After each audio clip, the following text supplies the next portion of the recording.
So for part 2 of Pinchpots, I think we just want to think about attaching Pinchpots together to get different shapes, like small. This is going to be like a small bottle form. And these two Pinchpots have sat and dried together on top of each other like this because the bottom Pinchpot was strong enough to be able to support the top.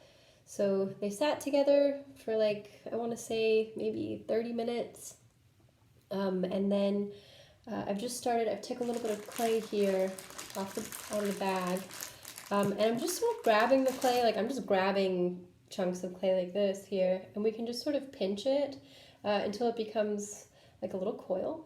And then we can roll the coil. When we go to roll the coil, we do just want to use our fingertips because it's a really small coil. We don't want to displace too much material, and we want it to be nice and even. So we're sort of using our fingers like this, and we're just kind of rolling the clay like that, right? And I wouldn't normally do this on the banding wheel, I should say. I would do it on the table, but as I've been doing that, it's causing the iPad to like fall over. It's kind of funny, but so for here, I'm just going to do it on the banding wheel so that you guys can see. But in real life, you know, I just use the table.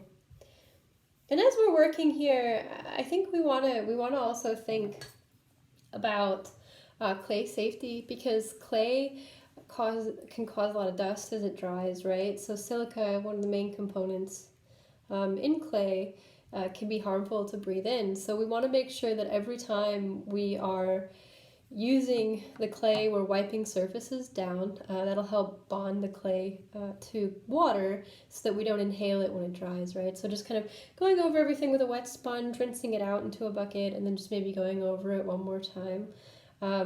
When things become bone dry, like when the water leaves the pieces all the way, maybe just letting, you know, making sure to not like break it up or anything that would cause those dry particles to become airborne. We just want to think about our lungs and just kind of being inside, right? Okay, so we've rolled out our coil, and then what we're using here is just is a butter knife. So we're just going to take our butter knife, and I'm just going to cut either side. Now, of course, there are definitely tools that'll work much better than a butter knife. But I'm trying to keep this accessible so that folks who don't have a lot of money, or folks who are sort of makeshifting this at home right now with everything that's going on, are able to work, right? So we're just sort of using the serrated side of the butter knife to make the texture. I think you guys might be able to see there on the bottom. We also, before we attach the second pinch pot, just want to ensure that our bottom is amply compressed.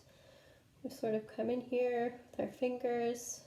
We want to make sure that our walls are even, right? So as we're working, that's important. Great. And then we'll take our coil and we're just going to pinch. So we're going to pinch from one side all the way over like that. Yep. In the middle of this coil is going to be the thickness that we want the piece to be at the end, when either side of the coil is going to be a little bit thicker because we're going to use that to sort of bind these two pinch pots together, right? So we'll notice that we're not using slip, and I find that using slip when working like this can just make things like weak faster. Which in the last video we kind of talked a little bit about keeping hand building projects strong. So we want to just be mindful of that. And as we're going around the piece here, we're just sort of pinching the coil so that it eventually meets all the way around there at the seam. So now, a fun little trick: if we overlap our coils like this, and then cut at a 45-degree angle, like that, with the knife, our coils will be able to complete each other perfectly, right? Because they're overlapped and then cut together. That's a good trick for brains that have a hard time picturing like what way to cut things.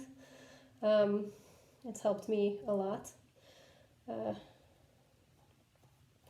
And then we're just going to kind of pinch that. We're going to like integrate that seam. And the way to do that, I think you can see, we're just sort of pushing the clay down, but the thumb is on the inside, making sure that we don't, like the piece doesn't collapse on itself. We're just kind of going around like that. Other tools that we could use besides butter knives, X-Acto knives work really, really well. I do like the accessibility of the butter knife, and I like that you can use it as like a scoring tool as well as a cutting tool. But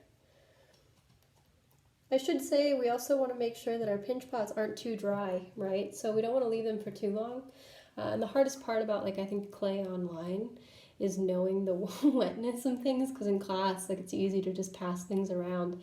And students, then it makes more sense to students. So for you guys, it might be like more trial and error. But the piece still needs to be cold. It still needs to have flexibility. Like, we can still pinch it, right? Do you see that? You can still see the finger marks in the piece. Okay, great.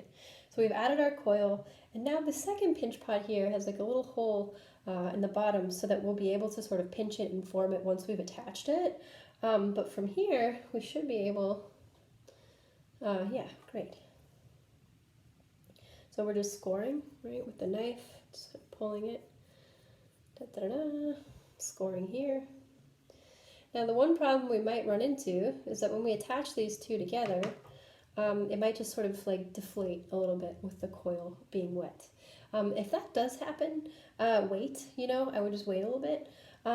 Or like having this little hole, we're able to put our finger on the inside and then support so that, okay, hang on, we should go this way, there, so that you guys can see. Oh, this is tricky. You guys will see it as it goes around, I guess, here. But I'm just sort of pinching like this on this side of the form towards me. Unfortunately, with my hands, oh, here we go. There we go. And you guys can see. Now we need to be kind of gentle because we don't want this to get too weird. But we're just sort of pulling the clay from where there's less to where there's more. And I'm also like not concerned if at this stage things get kind of lumpy or strange seeming, because we can always pinch that out later.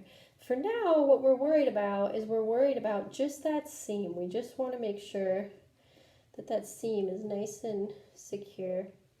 Something else we can do as well is we can integrate the clay by sort of taking the knife and just scoring the outside like that, see? And then we can use the other side of the knife to sort of compress together.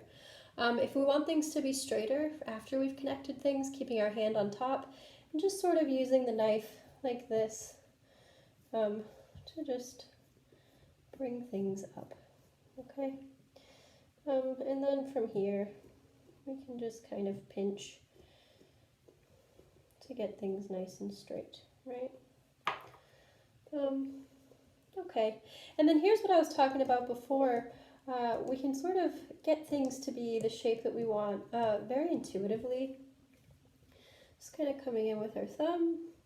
And this is the same as the technique that we talked about a little bit in the last video, just sort of like pulling straight up with our thumb on the outside to get things straight. And I think the goal for this form, now that we've gotten sort of shape, is let's kind of bring it up. Let's bring it right.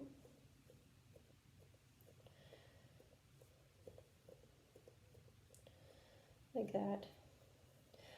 If we notice, like, so some of these like little, like how round it is, we can kind of also just roll the form.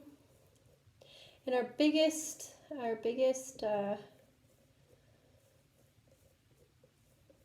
enemy here is going to be the clay getting weak, right? So as we've sort of worked this now, you know, we've rolled it, it's looking good, it's got like a nice shape, and I can feel that it's tired. So I think sort of setting it to the side and letting it sit, and then maybe making a few of those. So maybe just practicing attaching a few pots together, and then in the next video we can talk a little bit about like appendages, like adding little feet, adding handles, and decorating the form to sort of bring it all together. So yeah, thanks.